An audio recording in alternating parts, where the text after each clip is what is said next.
하나님 말씀은 신약성경 마가복음 3장 30절로 35절까지입니다. 마가복음 3장 30절로 35절까지 신약성경 58쪽입니다. 그래서 한 목소리로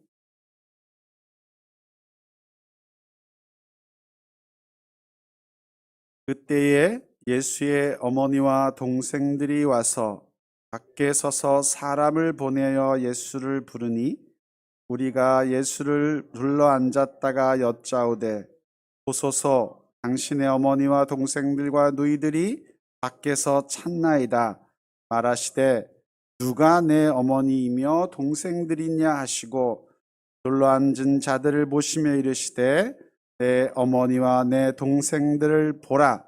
누구든지 하나님의 뜻대로 행하는 자가 내 형제요 자매요 어머니이니라. 아멘.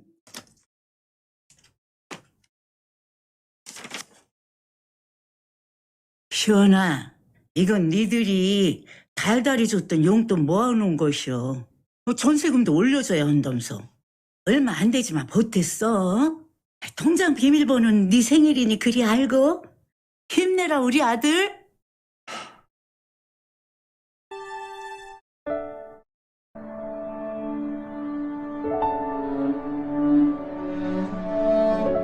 엄마는 그래도 되는 줄 알았습니다. 심순덕.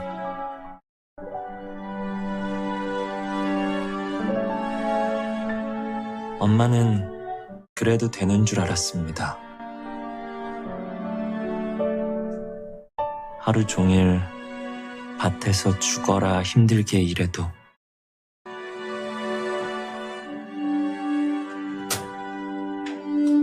엄마는 그래도 되는 줄 알았습니다.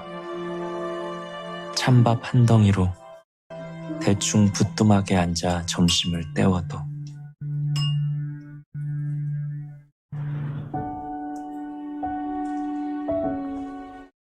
엄마,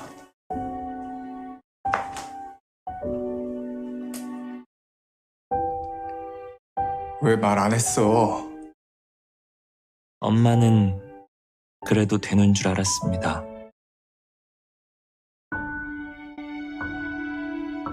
한겨울 냇물에서 맨손으로 빨래를 방망이질해도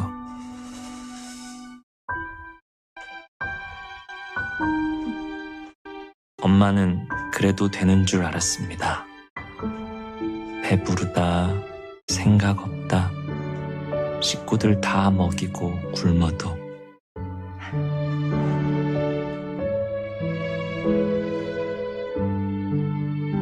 엄마는 그래도 되는 줄 알았습니다. 발 뒤꿈치 다 해져 이불이 소리를 내도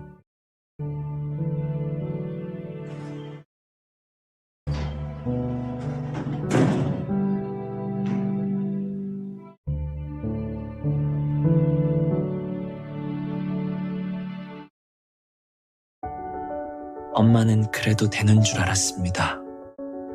손톱이 깎을 수조차 없이 닳고 문드러져도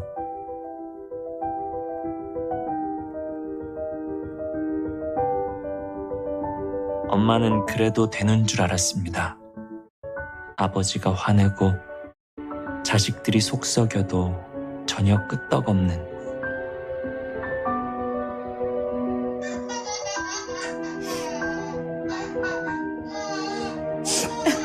엄마는 그래도 되는 줄 알았습니다. 외할머니 보고 싶다. 외할머니 보고 싶다. 그것이 그냥 넋두리인 줄만. 한밤중 자다 깨어 방구석에서 한없이 소리 죽여 울던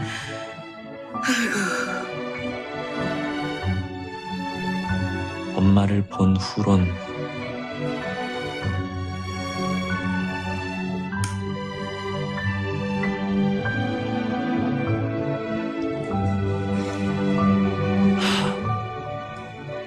엄마는 그런 그러면 안 되는 것이었습니다.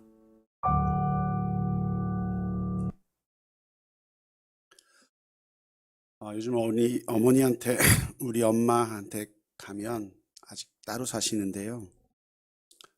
저한테 뭘 자꾸 먹이려고 하세요. 밖에 나가서 맛있는 거 사드린다고 해도 미리 간다고 전화 드리면 밥을 새로 해 놓으시고 그걸 먹으라고 그러시는 거예요.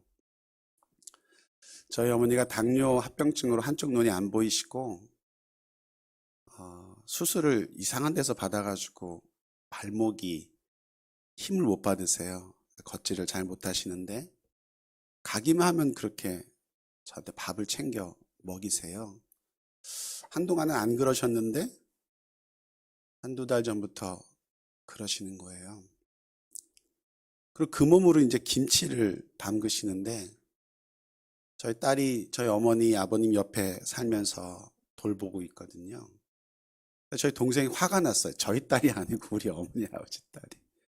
아픈데 그 김치 한번 담그고 나면 며칠을 앓는데 말하면 담가다 줄 텐데 그걸 왜 하고 있냐고 아주 팩! 근데 어머니가 그렇게 담근 김치를 저한테 싸주시는 거예요. 가서 먹으라고. 멸치도 볶아주시고 가서 먹으라고. 힘드신데 왜 그러실까 생각해 보니까 이 양반이 어느 순간부터는 다음에 또 해줄 수 있을 것 같지 않은 거예요. 배 아파서 나와가지고 어렵게 길렀는데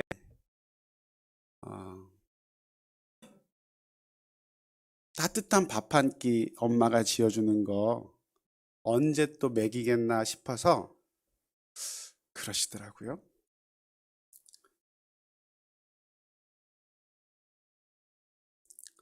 저희 엄마만 그랬겠어요. 여러분에게도. 몰랐는데 우리 엄마도 엄마가 있었더라고요. 엄마가 보고 싶다. 저희 어머니가 올해 83인데 10살 위에 언니가 시골에 계세요. 그럼 93이잖아요.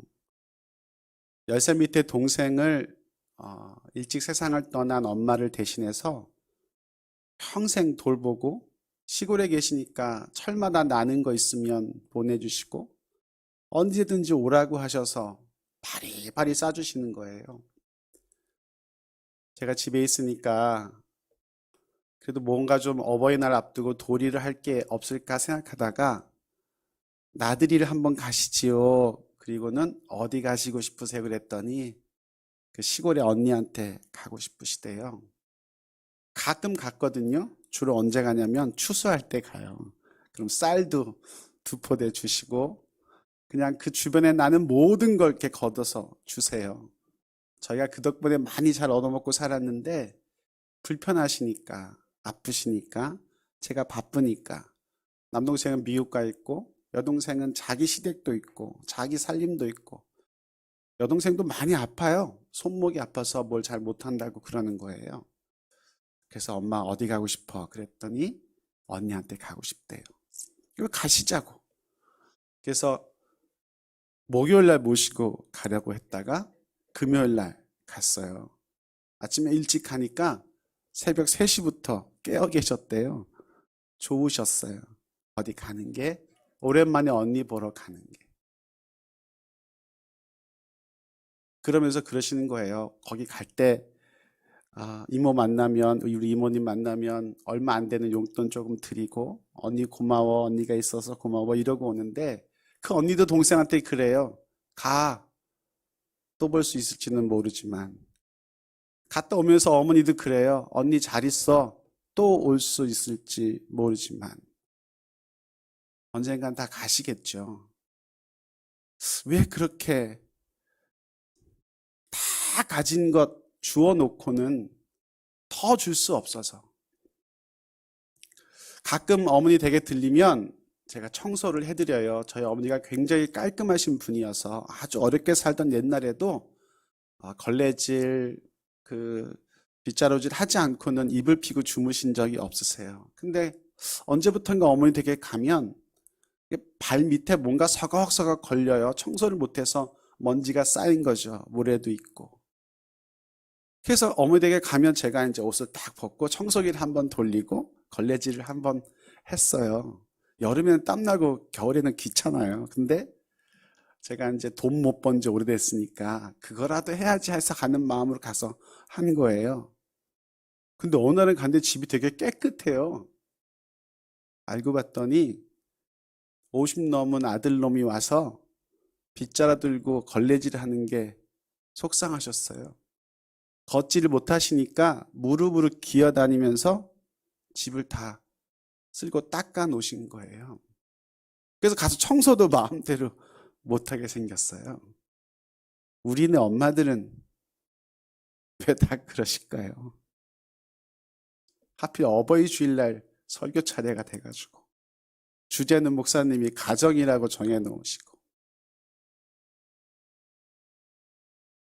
우리가 그 사랑 받고 먹고 여기까지 왔잖아요. 마지막 가는 그 순간까지 줄 수 있는 모든 것 다 주고 가시는 제가 주일마다 교회에 오면 저희 어머니 같은 권사님이 한 분 앉아 계세요. 그리고 강단에 서서 설교하는 이렇게 큰아들을 물끄러미 보시면서 되게 행복해 하시고 흐뭇해 하시는 권사님 한 분 계세요. 여러분은 잘 모르겠지만. 근데 제가 그 권사님을 뵐 때마다 날이 갈수록 초점이 흐려지시는, 그리고 의욕이 좀 옅어지시는 그런 모습이 자꾸 보이고 걸려요. 저희 어머니나 목사님 어머니나 언제 가셔도 이상하지 않을 연세가 됐지만 사실 저희는 떠나보낼 준비가 안 됐거든요. 근데 당신들은 아시는 것 같아요. 내가 가기 전에 큰아들은 감리사 한다고 개척해서 연대까지 이 조그만 교회에서 정말 불철주야 일하면서 목회 잘해서 좋은데, 지방에서 인정받고 감리사님까지 되어서 좋은데 여전히 애틋한 아들로 보이시는 것처럼 제 눈엔 보여요. 목사님을 바라보는 어머니의 눈이 어머니 뒤에서 바라보는 제가 보기에는 여러분들의 어버이 같은 목사님이지만 여전히 우리 어머니가 저 안에 그런 것처럼 반찬 하나라도 내 손으로 만들어서 한 번이라도 더 먹이고 가고 싶은 그런 아들. 생때 같은 막내를 먼저 보내시고 가슴에 묻으시고 내색도 못하시고 중간에 끼어가지고 이리저리 치이고 그래서 우리 찬송해 주신 권사님 아들. 그 뒤에서 이렇게 보시는 모습을 보면 그게 어머니고 그게 사랑이고 그게 가족이고 그런 가족들이 모여진 것이 가정이구나. 여러분 어제 어버이날 여러분 어버이 위해서 어떤 기쁜 일을 해드리셨나요? 제가 얼마나 이기적인 사람이냐면 어머니 아버지 모시고 금요일날 시골 갔다 오면서 살짝 여쭤봤어요.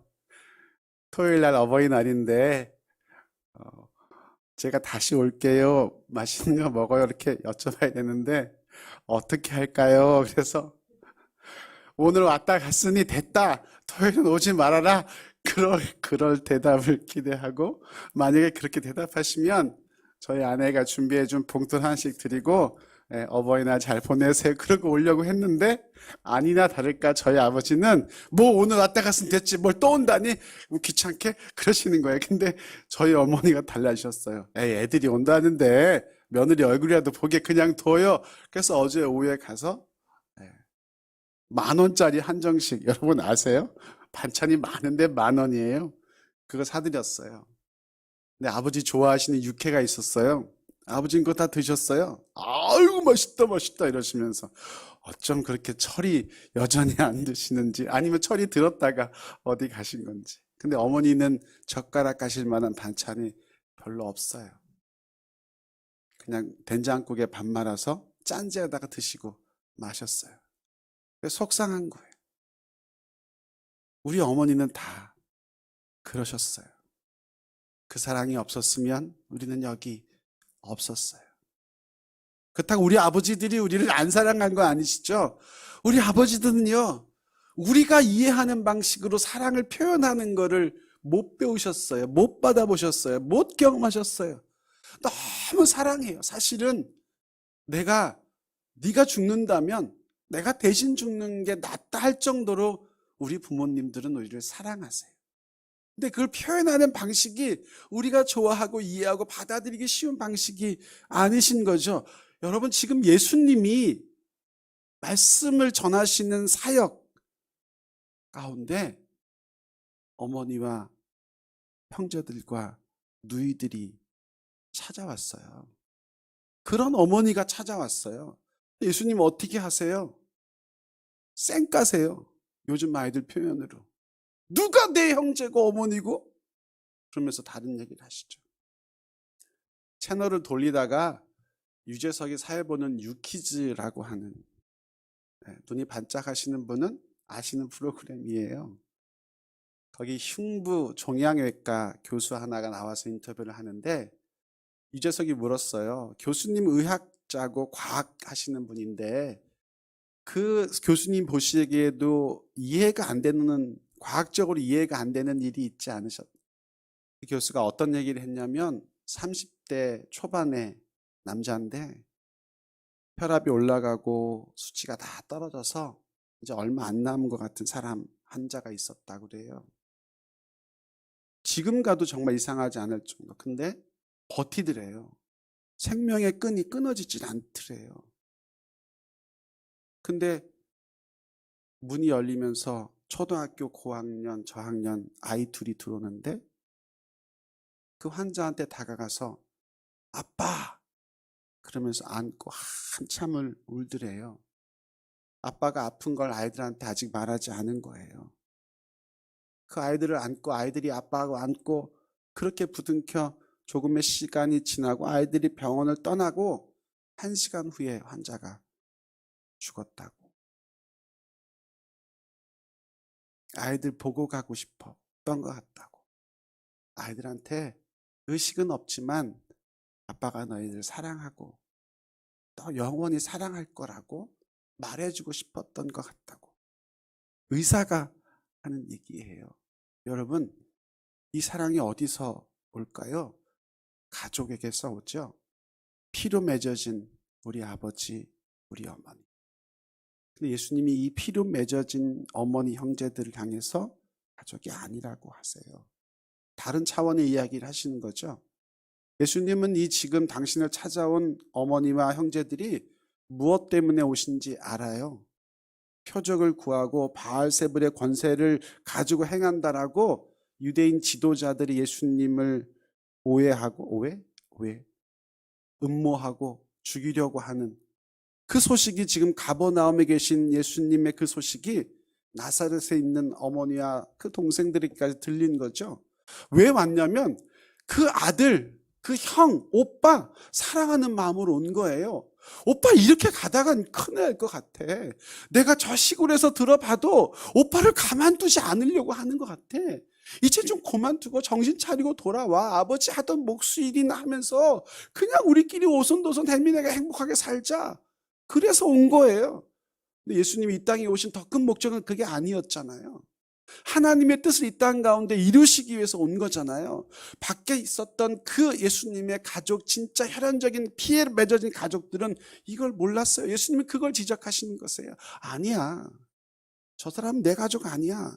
하늘에 계신 아버지 하나님의 뜻대로 행하는 사람이 내 아버지고 형제들이고 누이들이야. 그 제자들, 거기 둘러앉은 사람들 향해서 말씀하시는 거예요.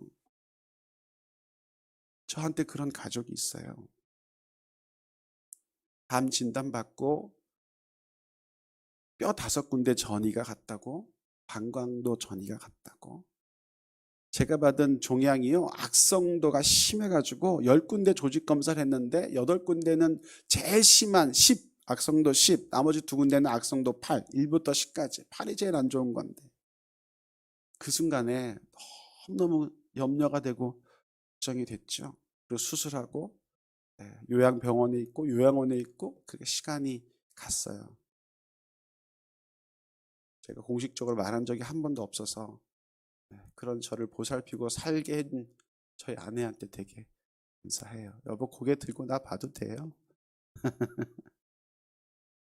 근데 저한테 더 가족 같은 분이 계세요. 그렇게 시간이 지나 보니까 제 사회적인 경력은 다 끊어지고요. 인간적인 관계는 더 멀어지고요. 할 수 있는 일은 별로 남아있지 않았어요. 근데 오늘 목사님, 사모님이 전화해서 밥 먹자고 오라고 하셨어요. 내년부터 우리 교회에 와서 같이 일하자고, 청년부 좀 섬겨달라고. 기도해보고 말씀드릴게요 했지만 저는 그 순간에 그 어떤 혈연적인 관계에서도 느껴지지 않는 가족이라는 것을 경험했어요. 우리 목사님이 저에게 해주신 말 중에 잊혀지지 않는 게 하나 있는데요. 제가 무슨 잘못인지 실수인지 했던 것 같아요. 그래서 목사님, 잘못했습니다. 제가 실수한 것 같습니다.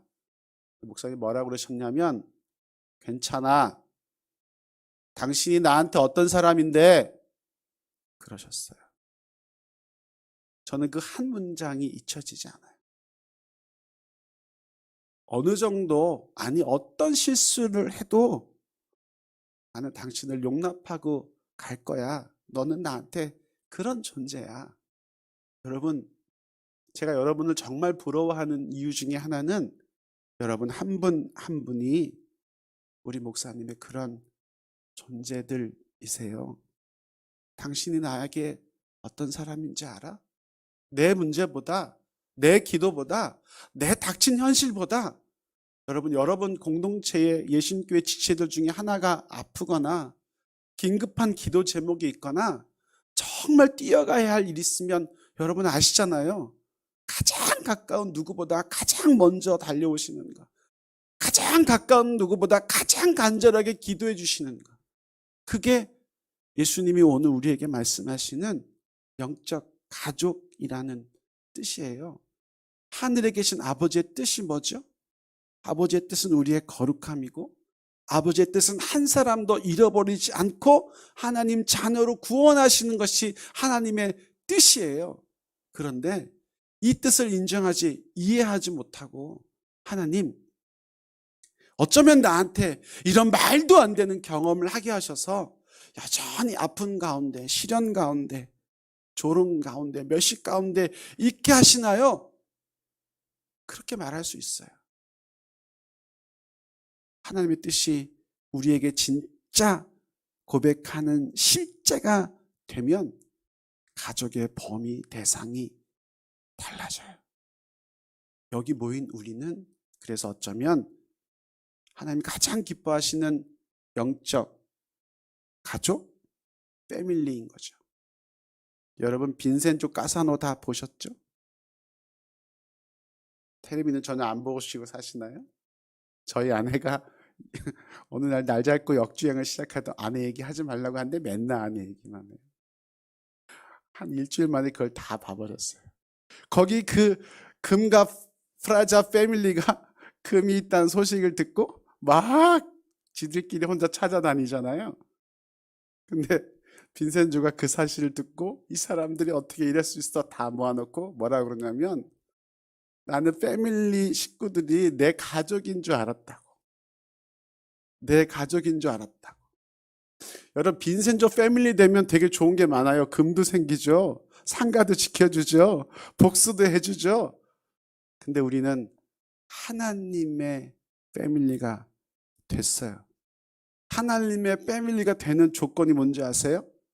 오늘 예수님의 어머니와 예수님의 형제와 예수님의 누이들은 어디 있어요? 사람들이 뭐라고 와서 아뢰죠? 밖에 서서 여러분, 가족이잖아요.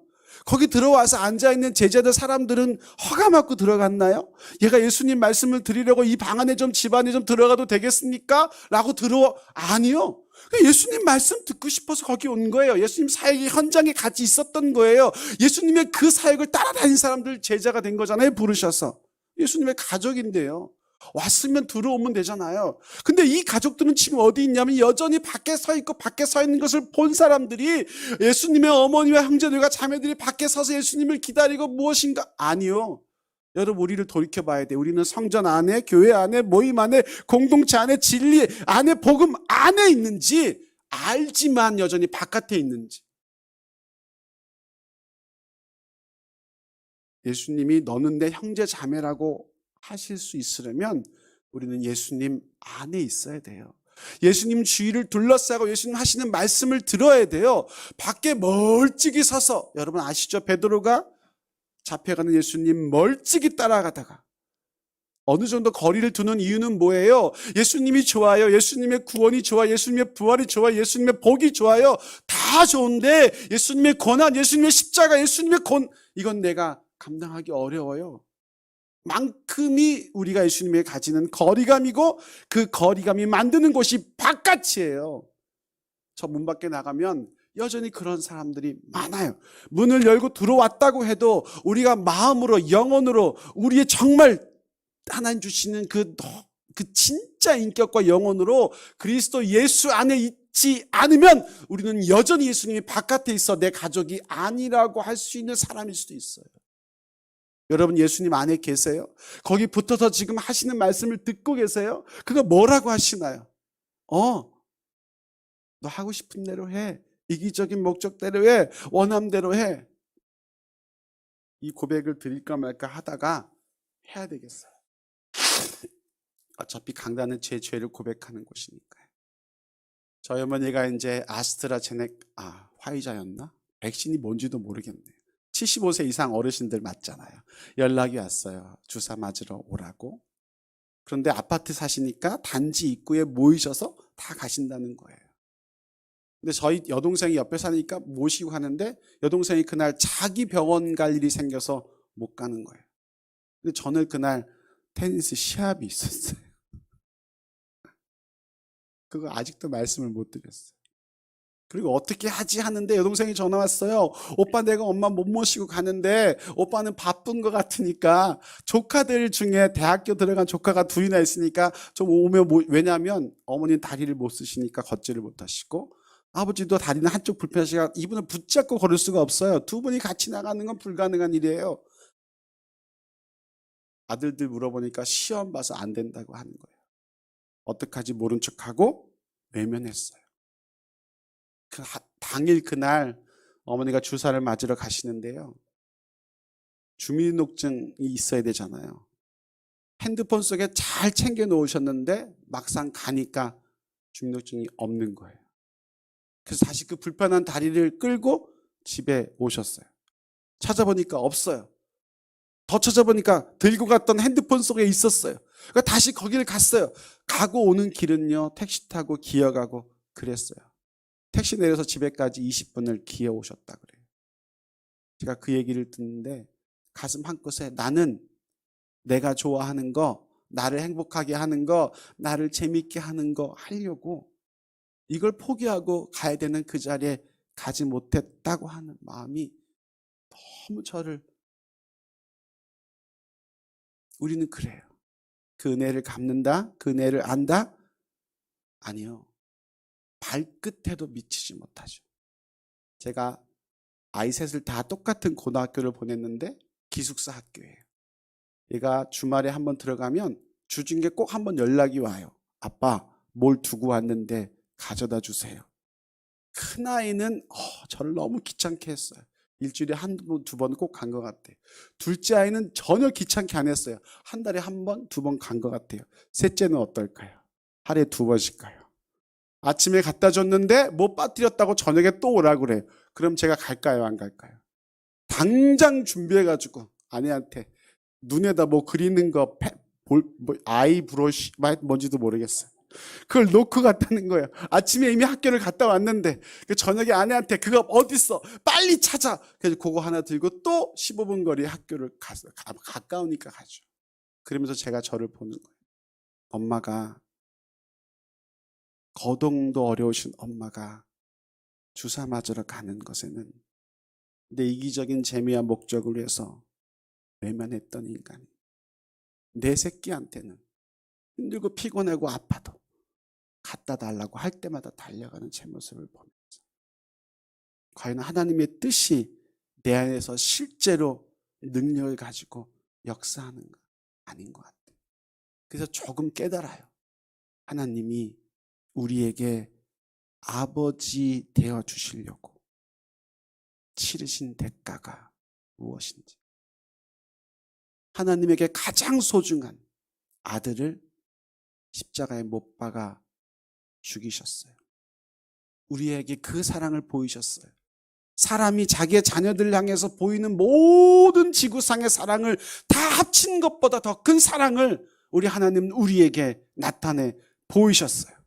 그리고 내가 너에게 이렇게 사랑하는 뜻은 무엇이냐면, 내가 지은 너희, 아들의 핏값으로 구원한 너희를 하나도 잃어버리지 않고 하나님 나라의 자녀 백성으로 다시 구원 회복하는 거라고 말씀하세요. 여러분, 그 뜻이, 하나님의 그 뜻이 내 뜻이 맞나요? 나도 똑같이 그 뜻에 전적으로 내 인생 전체를 들여서 동의하시나요? 나는 구원받는 거 오케이, 감사해요, 너무 좋아요. 그런데 내가 구원해야 할 내 어머니, 아직 복음을 못 들으셨다면, 내 아버지, 사랑하는 이들, 내 친구, 그리고 저 세상에 여전히 죽어가고 있는, 죄와 신음하고 있는 그들을 향해서 구원받으려고 하는 하나님의 뜻을 여러분 정말 여러분의 삶 가운데 펼치고 계신지,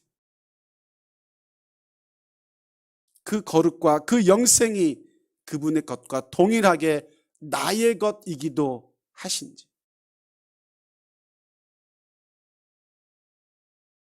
밖에 있던 예수님의 어머니와 형제들이 그 안으로 들어가 예수님의 형제 자매, 하나님의 뜻을 알고 행하는 자가 되는 것에는 딱 한 가지밖에 없어요.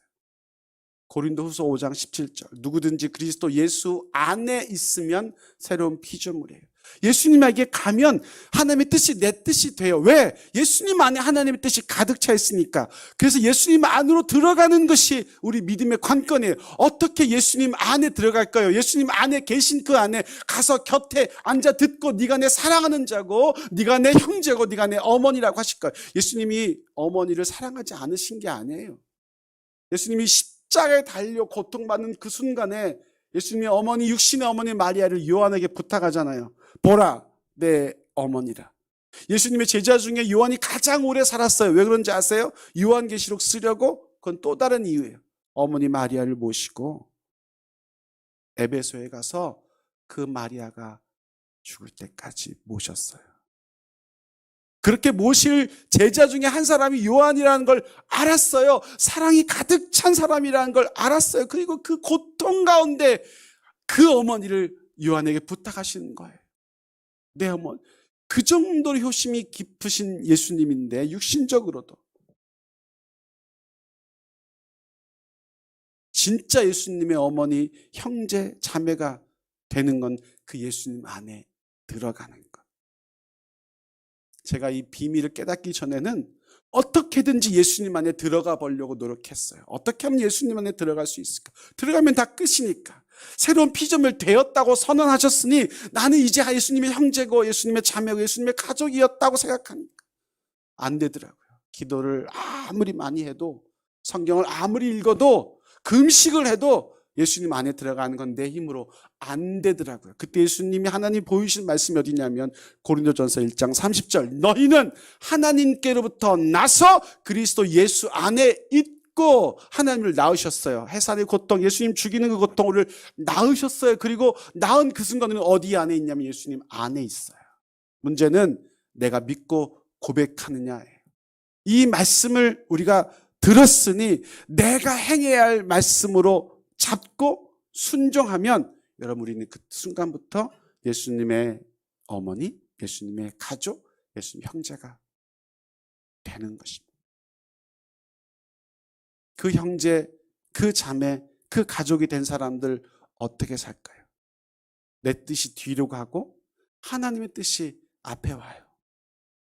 거룩과 영생이라고 하는, 나의 거룩과 영생뿐만 아니라 하나님 사랑하시는 한 영혼들의 거룩과 영생이 내 삶의 중요한 이유와 가치와 목적이 되죠. 하나님이 오늘도 우리에게 우리의 호흡을 연장하시는 가장 큰 이유 중에 하나는, 저는 솔직히 하나님 나라에 빨리 가면 좋을 것 같아요. 슬픔도 없고 아픔도 없고 고통도 없고 사망도 없고 곡하는 것도 없는 그 나라 얼마나 좋겠어요. 근데 여전히 이 사탄의 권세 잡은 세상 가운데 여전히 하나님 우리를 두시고 계신 이유가 뭐냐면 사명이 남아있기 때문이에요. 하나님 자녀된 우리를 통해서 복음의 음성을 듣고 하나님의 자녀로 들어와야 하는 그 한 사람을 향해 우리로 가서 전하라고, 보이라고, 나타내라고 하는 그 사명 때문에 우리가 살아있어요. 암이 재발돼가지고 주기도문길을 올라오신 권사님 한 분이 계세요. 10년 전에 암을 알았는데 치료를 잘 받으셔서 10년을 잘 사셨대요. 근데 암이 재발됐는데 전신으로 퍼져서 더 이상은 가능성이 없다는 이야기를 의사한테 듣고 마지막 좋은 공기라도 쐬겠다고 저희는 양평에 주기도문길이라고 있어요. 거기로 오신 거예요. 거길 다 40분 걸을 힘이 없으시는데 그분을 뵈니 제가 제 얘기를 할 수밖에 없잖아요. 권사님, 저도 의사가 한 6개월 이대로 두면 사망 선고 받았던 사람입니다. 근데 권사님 보시기에 제가 곧 죽을 사람처럼 보이나요? 권사님이 그러시는 거예요. 저 신실하게 순종하며 살았는데 저한테 왜 이런 일이 또 생기는 걸까요? 근데 권사님, 우리 아직 살아있잖아요. 호흡하잖아요. 하나님의 생기가 이 순간에도 나한테 들어오잖아요. 이유는 뭐냐면 사명이 남아있기 때문이에요. 우리의 삶, 우리의 헌신, 우리의 모습을 통해서 복음을 듣고 또 다른 하나님의 가족으로 초청받고 되어야 할 사람을 향해 하나님 우리를 보내시고 싶으셔서 우리가 살아있는 거예요. 여러분, 지금 여러분 삶에 부족한 것이 있나요? 넘치는 것이 있나요? 더 추구하고 이루고 싶은 것이 계신가요? 있죠. 많아요. 그러나 그 목표들의 마지막에 하나님의 나라, 하나님의 뜻이 없다면 거기서부터 여러분 다시 시작해야 해요. 하나님의 가족된 우리가 하나님의 형제 자매, 그리스도께서 말씀해 주신 그대로 그 거룩과 그 영생을 잘 부여잡고 나는 그분의 가족이니 그분의 가족에 합당하게 오늘도 살아내리라. 그렇게 승리하시는 우리 모두 되시기를. 내년 어버이 주일에는 조금 후회는 덜어지고 감사와 인사는 더 깊어지고 많아지는 저 여러분 되시기를 주님의 이름으로 축복하고 기도하겠습니다. 하나님 아버지,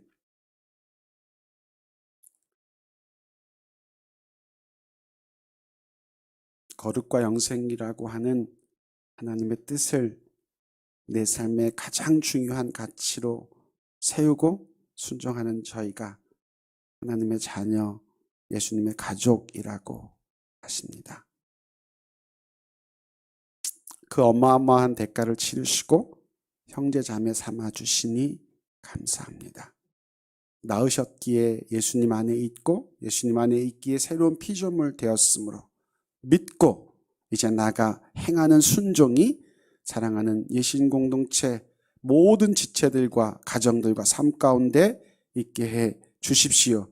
그래서 진실로 이 공동체의 지체들은 세상을 감당치 못하게 하는 하나님의 놀라운 군사들로 세워주시고 그렇게 나가 승리하게 도와 주시옵소서. 하나님, 우리를 답답하게 하는 현실에 그냥 주눅들지 않고 일어나서 떨치고 일어나서 한 달에 한 번이라도 내가 예배당에 나가 마스크 쓰고라도 예배 드려야 되겠다 하는 그게 결단하고 이 은혜의 자리를 사모하며 모두가 같이 예배할 그날이 속히 오도록 우리의 전력을 다해 기도하는 모든 공동체의 한 분 한 분이 되게 도와 주옵소서. 우리에게 맡기신 사명이 그것인 것을 믿고 감사하며 예수님 이름으로 축복하고 기도드립니다. 아멘. 담임 목사님.